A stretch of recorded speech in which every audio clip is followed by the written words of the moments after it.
देश और दुनिया में अक्सर अब युद्ध का खतरा मंडराता रहता है।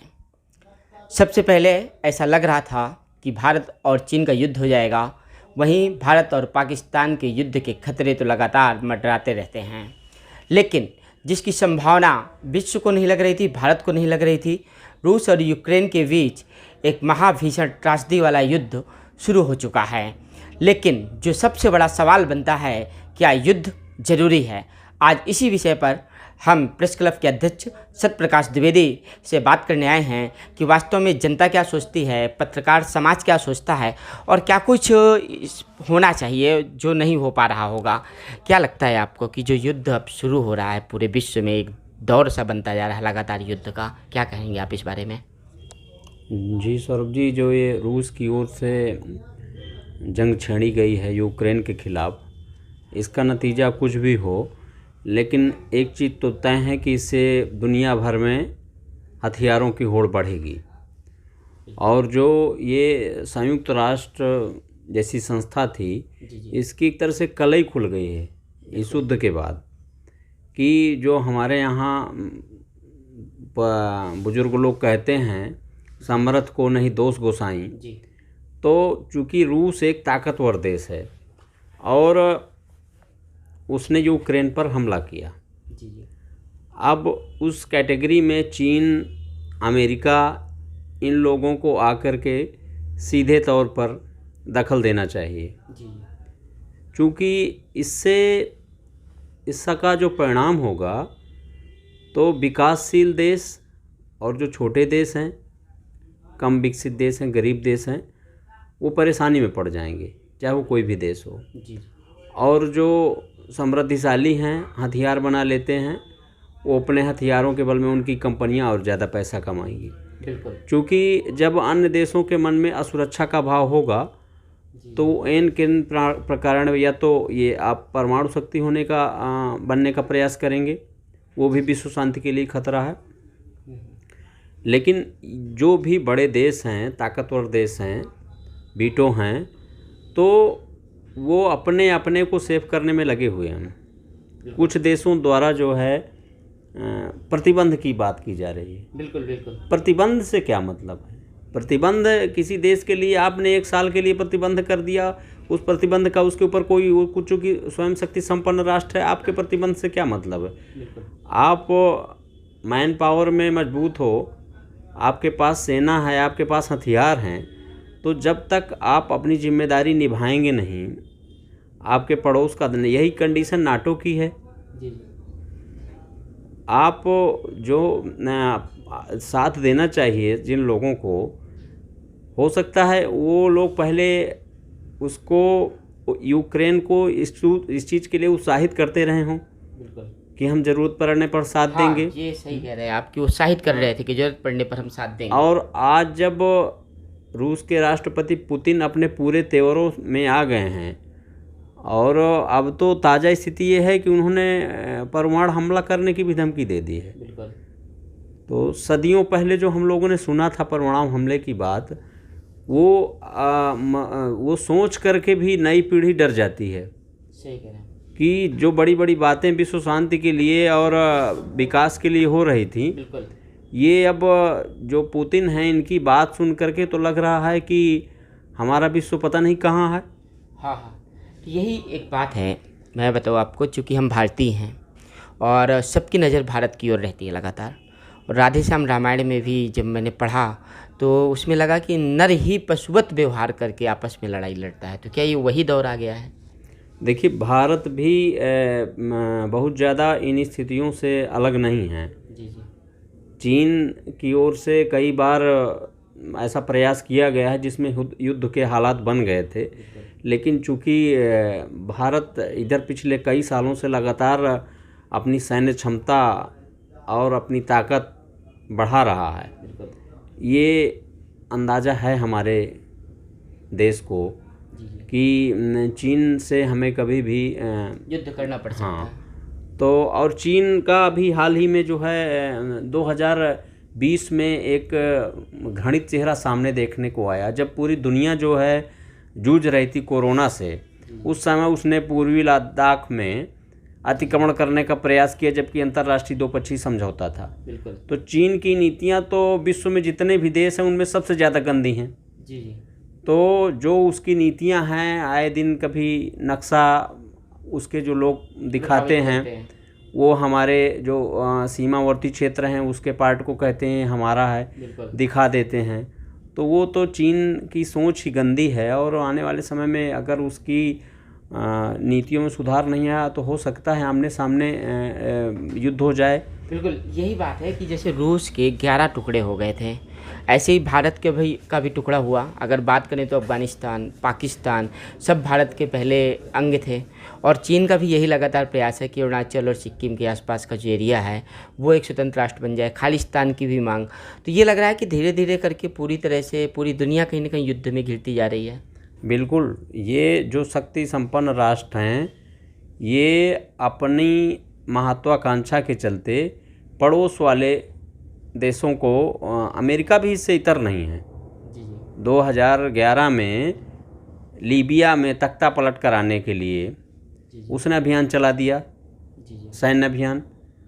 तो ये जो भी हो, चाहे अमेरिका हो या रूस हो या चीन हो, बीटो देश जो भी हैं, ये अपने पड़ोसी को ही दबा करके अपना जलवा कायम करना चाहते हैं। तो इसके लिए जब तक ये लोग बैठेंगे नहीं, और अगर कहीं कोई गलत कर रहा है तो गलत को गलत कहने का साहस होना चाहिए, और खाली बयान जारी करने से, खाली मुंह से निंदा कर देने से और प्रतिबंध लगा देने से इससे कुछ होने वाला नहीं है।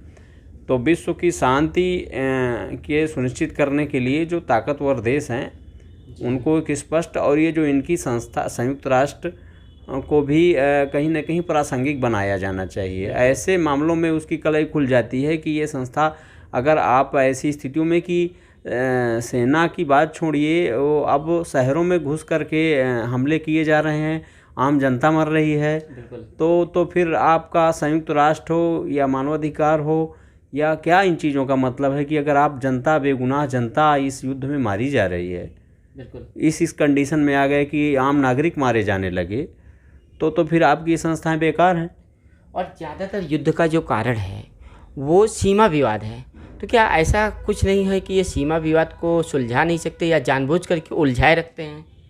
सीमा विवाद का असल में ये जो बड़े देश हैं, ताकतवर देश हैं, इनका लालच है। ये सीमा विवाद, कोई भी जो सीमा रहती है उसको मानते नहीं। उसको यही मैंने बताया कि अभी 2020 में पूरी दुनिया जूझ रही थी कोरोना से, और पूर्वी विवाद में, पूर्वी लद्दाख में उसने अतिक्रमण करने का किया कोशिश। तो ये जो ताकतवर देश हैं वो अपने सीमाओं को मानते ही नहीं। बिल्कुल, वो हर साल कुछ ना कुछ कोशिश करते हैं कि पड़ोस की देशों की सीमा में अतिक्रमण कर लिया जाए, उन पर नियंत्रण हमारा हो जाए, उनके संसाधनों पर हमारा नियंत्रण हो जाए, जो पड़ोस के देशों की जो प्राकृतिक स्रोत रहते हैं उन पर अपना नियंत्रण करने की कोशिश करते हैं। बिल्कुल। तो हथियारों की सप्लाई, एक जो अर्थव्यवस्था कुछ राष्ट्रों की हथियार के ऊपर टिकी हुई है, क्या इसलिए भी युद्ध इनके लिए ज़रूरी हो जाता है कि हथियार बिके, ज़्यादा से ज़्यादा बेचे जाए?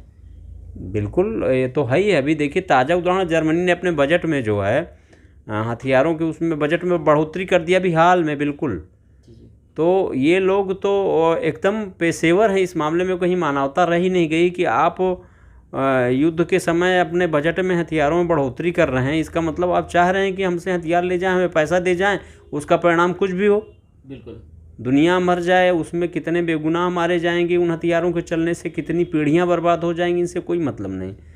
तो जैसे लोकतंत्र को आप क्या कहेंगे कि लोकतंत्र की ये सफलता मानी जाए या एक बहुत बड़ी असफलता है? देखिए, ये ताकत, जो ताकतवर है, मैंने अपने शब्द की शुरुआत ये कही थी कि समर्थ को नहीं दोष गुसाएं। तो जो ताकतवर व्यक्ति है, जो अमेरिका का नेतृत्व है या चीन का नेतृत्व है, चीन में तो देखिए लोकतंत्र जैसी कोई चीज़ ही नहीं है, लेकिन अमेरिका का जो नेतृत्व है, तो एक जन भावनाओं का दबाव होना चाहिए। नेतृत्व के ऊपर जन भावनाओं का जब दबाव होगा तो वो विश्व शांति के लिए प्रयास करेगा, और यदि जन भावनाओं का दबाव नहीं होगा तो वो केवल ये कहेगा कि वो पहला प्रयास ये करेगा कि हम सुरक्षित ना हों, फिर उसका दूसरा प्रयास ये होगा कि जो मेरा विरोधी है उसका कितना ज़्यादा से ज़्यादा इसमें नुकसान हो जाए, जिससे वो मेरे समकक्ष खड़ा होने की स्थिति में ना रह जाए। तो इन भावनाओं को समाप्त करना होगा और विश्व बंधुत्व जो स्वामी विवेकानंद जी की सोच थी, उस विचारधारा पर काम करने से ही दुनिया में शांति आएगी। इसके अलावा कोई दूसरा विकल्प नहीं विश्व शांति का और लोगों की जान बचाने का और आने वाली पीढ़ी को विकास के मार्ग में ले जाने का। इसके अलावा कोई दूसरा उपाय नहीं है। जी, ऐसी मुझे एक कहानी याद आ गई। विश्व बंधुत्व शब्द आपने कहा तो शायद वो किसी दो राष्ट्र या दो समूह आपस में झगड़ रहे थे। उस कहानी में एक महिला जाती है, तो जब आपस में बहुत तेज़ी से हिंसक प्रवृत्ति में शामिल हो जाते हैं, एक दूसरे को मार काट रहे होते हैं, एक महिला बीच युद्ध में पहुंच जाती है और शांति शांति शांति शांति की आवाज़ बड़ी तेज़ी से वो लगाती है। तो उसके बाद क्या होता है कि दोनों गुट आपस में शांत हो जाते हैं कुछ देर के लिए। तो वहाँ से जो तुरंत हिंसा की भावना थी वो समाप्त हो जाती है। तो क्या लगता है आपको कि ऐसी शांति की आवाज़ देने वाले लोग बहुत कम हो गए, या कोई देना ही नहीं चाह रहा, या वो आवाज़ निष्प्रभावी हो गई है?